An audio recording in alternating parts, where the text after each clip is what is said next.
Corona के case बढ़ रहे हैं, मैंने पहले भी बताया था। और लेकिन हमें चिंता करने की, घबराने की इसलिए ज़रूरत नहीं है क्योंकि दिल्ली के अंदर हमने आपके इलाज के लिए सफिशेंट इंतज़ाम किया हुआ है।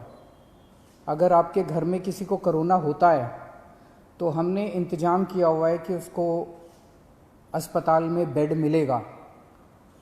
अगर उसे ऑक्सीजन की ज़रूरत है, हमने इंतज़ाम किया हुआ है कि उसको ऑक्सीजन मिलेगी। अगर उसे वेंटिलेटर की ज़रूरत है, हमने इंतज़ाम किया हुआ उसे वेंटिलेटर मिलेगा। हमने देखा कि देश में, अपने देश में कुछ शहरों में और दुनिया भर में कई ऐसे बड़े बड़े देश हैं जहां कोरोना बहुत ज़्यादा फैल गया। वहां सबसे बड़ी दिक्कत क्या हुई? कोरोना अगर एक बार ही आ जाए तो फैलता तो है, लेकिन दिक्कत ये हुई कि वहां पे अगर 8,000 पेशेंट थे, 20,000 मान लीजिए पेशेंट थे, तो बेड उनके पास 8,000 ही थे। बेड की कमी हो गई उनके पास हेल्थ इंफ्रास्ट्रक्चर की कमी होगी, उनके पास वेंटिलेटर की कमी होगी, उनके पास आईसीयू की कमी हो गई।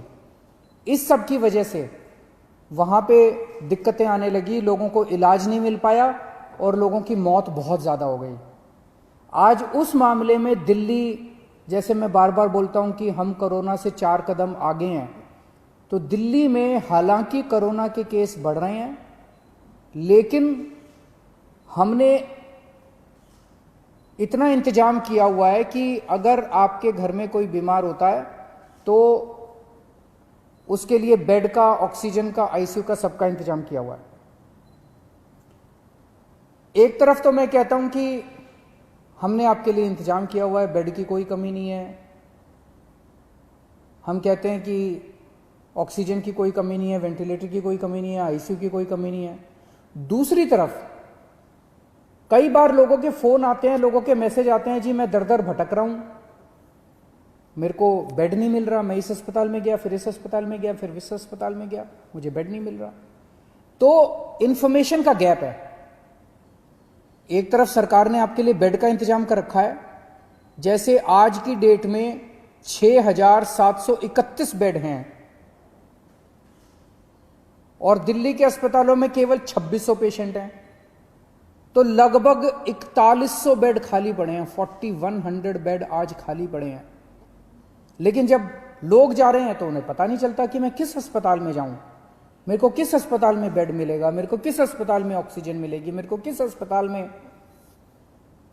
वेंटिलेटर मिलेगा। लोगों को आइडिया नहीं है। तो ये इंफॉर्मेशन गैप है। इस इंफॉर्मेशन गैप को पूरा करने के लिए हम लोग आज एक ऐप लॉन्च कर रहे हैं। ये ऐप जो है, आप लोग डाउनलोड कर लीजिए इस ऐप को, और ये ऐप आपको ये जानकारी देगा कि दिल्ली के किस अस्पताल में, अगर आपको प्राइवेट में जाना तो इसमें सारे प्राइवेट अस्पतालों की जानकारी भी है, सरकारी अस्पताल में जाना चाहते हैं सरकारी अस्पताल की जानकारी भी है। ये ऐप आपको बताएगा कि दिल्ली के किस अस्पताल में इस वक्त कितने बेड खाली हैं, कितने बेड भरे हुए हैं। और तो ये एक बारी ऐप देख लेते हैं ये कैसे काम करता है। अभी आपके सामने ये दिखाएंगे। जैसे जब आप ऐप डाउनलोड करेंगे तो ये ऐप सामने दिखाया उसने कि टोटल बेड कितने थे। फिर उस पर जब आप क्लिक करते हैं तो ये एक अस्पताल की डिटेल आ रही है। एक अस्पताल के आगे कि कितने बेड खाली हैं, कितने टोटल बेड हैं, कितने बेड भरे हुए हैं। जैसे अभी 6,731 बेड टोटल हैं, उसमें से 2,819 भरे हुए हैं और 3,912 खाली हैं। उसके अंदर ये वेंटिलेटर का आ गया, ये सारे किस अस्पताल में कितने वेंटिलेटर, टोटल 302 वेंटिलेटर है दिल्ली में और 210 खाली हैं, 92 वेंटिलेटर्स अभी भरे हुए हैं। तो ये अगर ऐप डाउनलोड करते हैं तो आपको सारी जानकारी मिलती जाएगी। ये ऐप दिन में 2 बार इसको अपडेट करेंगे, सुबह 10 बजे और शाम को 6 बजे ये ऐप अपडेट किया जाएगा, तो आपको लेटेस्ट स्टेटस पता चलता रहेगा। अगर आप इस ऐप को डाउनलोड करना चाहते हैं तो एक तो गूगल प्ले में जाके आप इस ऐप को डाउनलोड कर सकते हैं। गूगल प्ले में दिल्ली कोरोना इस नाम से आप इसको डाउनलोड कर सकते हैं। दूसरा, आप इसका वेब पेज भी खोल सकते हैं। अगर आपके पास ऐप नहीं है तो इसका एक वेब पेज बनाया गया है delhiFightsCorona.in, delhiFightsCorona.in/beds, इसके ऊपर भी आपको ये सारा बेड्स का स्टेटस मिल जाएगा।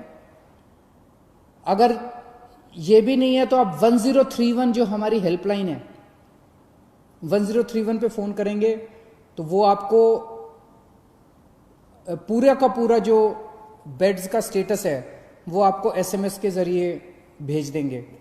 और या आप इस नंबर पे, अगर आप व्हाट्सएप नंबर है 8800007722, इस नंबर से भी आप इस ऐप को डाउनलोड कर सकते हैं।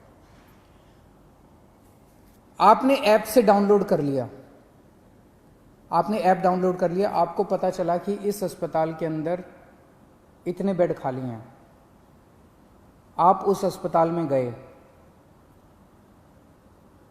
ऐप में लिखा है कि इतने बेड खाली हैं, आप उस अस्पताल में गए, अस्पताल ने आपके जाने के बाद आपको एडमिशन देने से मना कर दिया, फिर आप क्या करेंगे? इसका हमने पूरा इंतजाम किया है। आप 1031 पे, वहीं अस्पताल के रिसेप्शन पे बैठ के 1031 पे फ़ोन करना और 1031 पे आप बताना कि मैं अस्पताल में हूँ, ऐप में लिखा हुआ है इसके अस्पताल खाली हैं, ये मुझे एडमिशन नहीं दे रहे। 1031 पे तुरंत हमारे स्पेशल सेक्रेटरी हेल्थ के पास फ़ोन पहुँचेगा और वो स्पेशल सेक्रेटरी हेल्थ उस अस्पताल से बात करके आपको ऑन द स्पॉट मौके पे बेड दिलवाएंगे। इसका पूरा इंतजाम किया हुआ है।